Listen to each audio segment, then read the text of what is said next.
Thank you for coming to my wedding. Are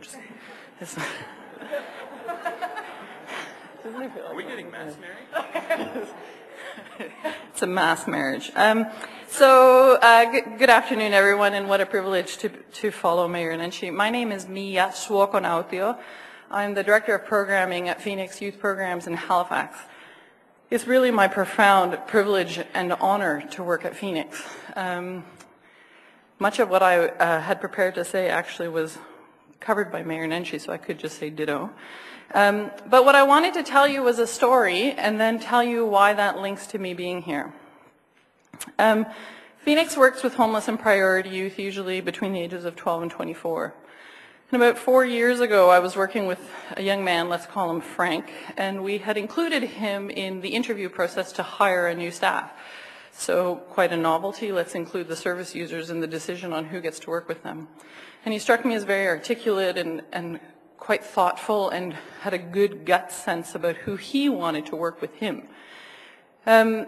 Anyway, Frank's life is what it is. He was living in an emergency shelter. Things kind of got out of hand, and he ended actually up in jail in Spring Hill, which is in Nova Scotia, and it's an adult facility because he's over 18. And he was there for a number of years. And the thing about him that really struck me was in jail, he was able to identify who his family members were, and he identified our staff. Our staff were the people who he wrote letters to while he was in jail, telling the tales of the horrifying accounts of what he had witnessed, his fears about coming back into the general population. Some years passed, and I was having supervision with one of my coordinators, and she told me, she's like, you know, he's out of jail now, and what's really neat is he came here to our employment center, and we were able to hook him up with a job with a sympathetic employer who we have connections with in the community.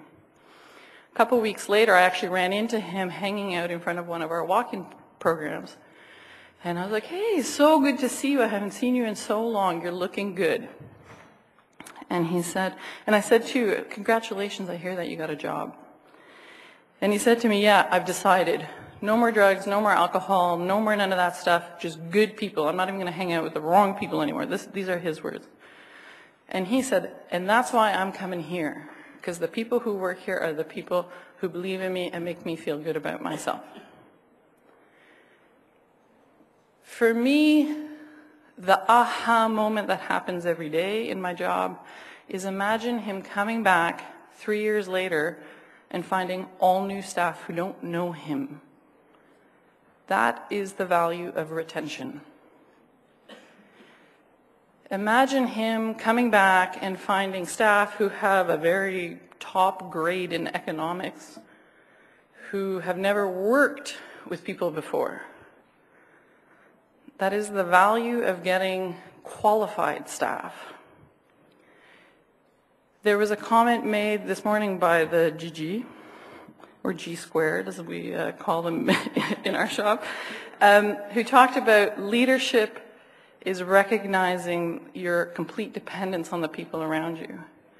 And as a sector, and I know I speak for a social service agency, but that work, that heavy lifting, that bread and butter is really where we're dependent. So my confession to you, I'm a very reluctant nonprofit sectorite. But I have made the connection that if I want to find the right staff and keep the right staff, it's much more complicated than just my organization can do alone. It needs all of us. And so my call to action to you, one, the issues that we face are too complex to go back to our own shops and deal with it on our own.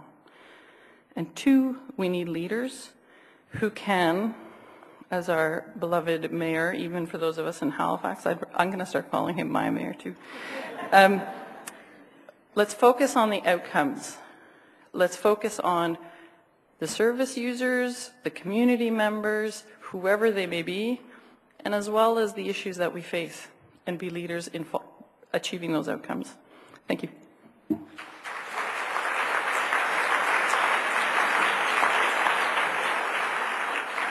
Thank you very much. My name is Adam Spence, and despite my Ned Flanders meets Magnum PI appearance, I did meet the age requirements to be a young leader. barely. So I want to talk a little bit about my story, my challenge, and then my call to action. One, in terms of my story, raised by a Protestant father, Catholic mother, and so not only did I feel guilty about spending money, but also brought up around principles of social justice and moral duty. I wanted to be a teacher, but I ended up, as many of us have, I believe, in the community sector, going from community housing to work in the skilled trades, post-secondary education, poverty reduction work, and work around social innovation and social finance. And I think the motivation for me was being on the front line of all those positions and all of the more experienced leaders that provided me with mentorship and guidance throughout my career, which was absolutely remarkable and necessary to my ability to do my job and to ensure that I was motivated to tackle the most pressing problems that we faced, from poverty to climate change. So my challenge, it's money, funding. And so hopefully that you'll be able to join us in that discussion at about 1:30 today.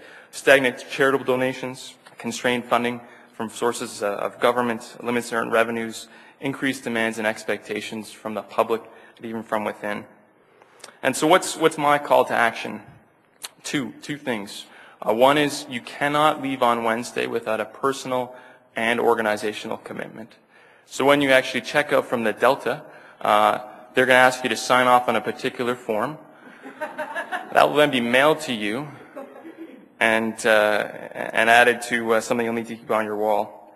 Second is, do not abandon the political process. I think Alan Gregg said that very well. I think now is a vital time for us to engage in a very constructive dialogue with government, focused on providing solutions that are backed by facts, backed by principles and our own experience. We need to take a common and consistent message to local, provincial, territorial, and national representatives in our community and beyond. The next 2 days are remarkably important, but I think will be judged by the success of the days and months to come after that. So I look forward to working with you on this shared agenda, and thank you very much for your time.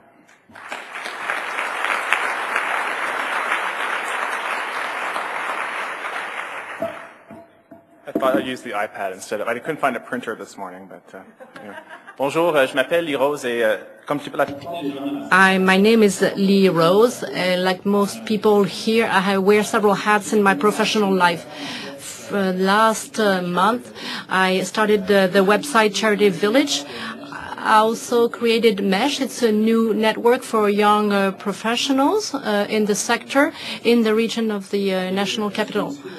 I'm also the president of the board of a local charity that offers services for young people and children here in Ottawa.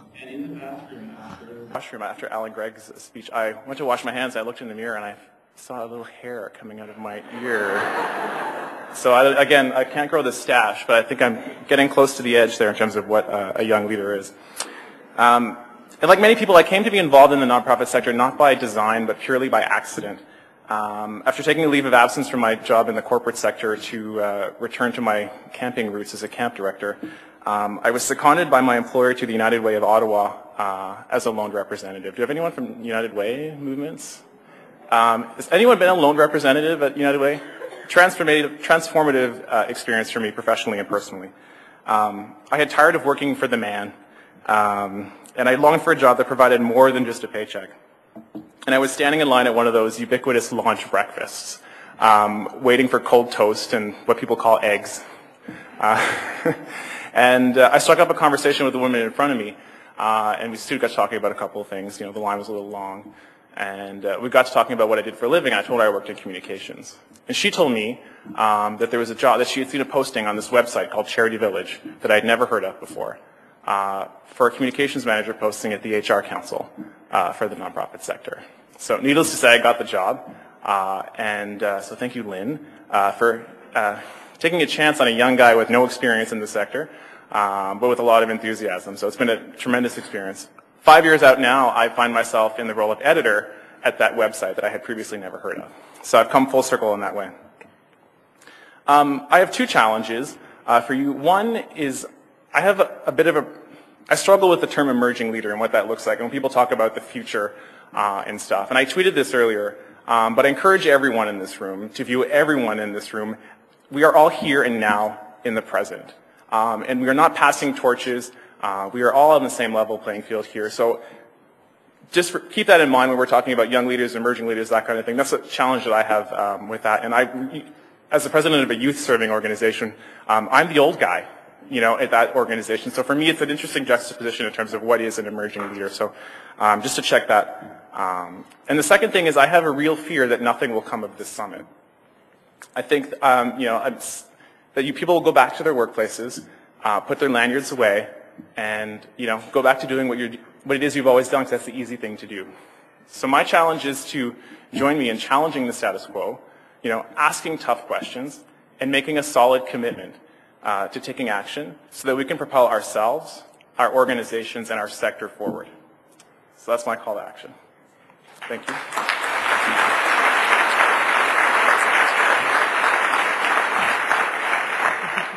So just to mention, we've actually been working together now for about, months. It's been months, and it's been great. Each of us are part of a priority that you'll be joining very shortly.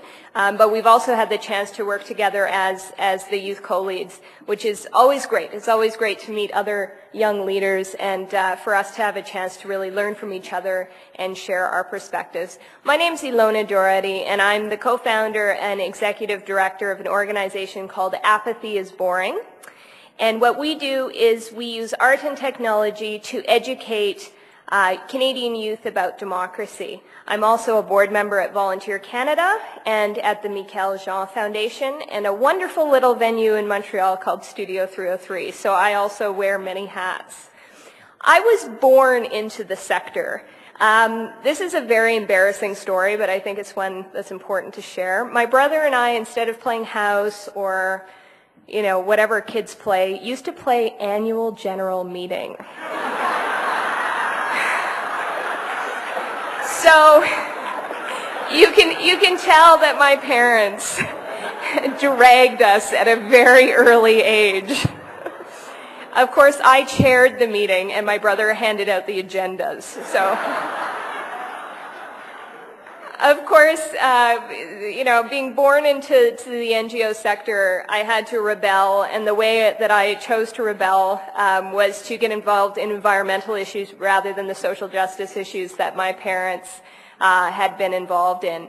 And I was really fortunate to have amazing mentors and to have an amazing opportunity to take leadership at a very early age, and that is what led me to found Apathy is Boring when I was 23. So the challenge that I have for all of you is that I think, and I'm echoing what Lee said, is that we really challenge ourselves to be challenged. That we don't just stick with the status quo, but that we really listen to innovative solutions that come our way and challenging things that don't sit with us quite right because they're not the way we do things. And I would specifically encourage you to listen to those young leaders who are in the room. We are here. We might not say things the way you want us to say them, or we might say things that make you uncomfortable, but go there with us. Listen, have a dialogue with us, and really, pay attention to the ideas that are in the room that can really help us make significant impact when we leave here. And my challenge to the young leaders is to be patient and recognize that we also have mentorship to do.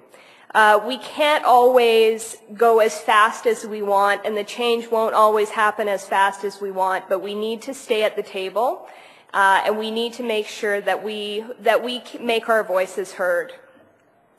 So I think, again, I'm going to echo what Miia said and what Mayor Nenshi said as well, is that we need to learn from our mistakes. We need to stop doing what we've always done, and we need to really think about, and I had a conversation at a break earlier that is the reason why I'm saying this, we need to think about what we can stop doing that we're currently doing, that will make space for new ways of doing things, that will really focus on those outcomes and focus on real impact about the problems that we're facing. So I will leave it at that. We're really excited to have you all join us in our various priorities groups very shortly. And thank you all for being here.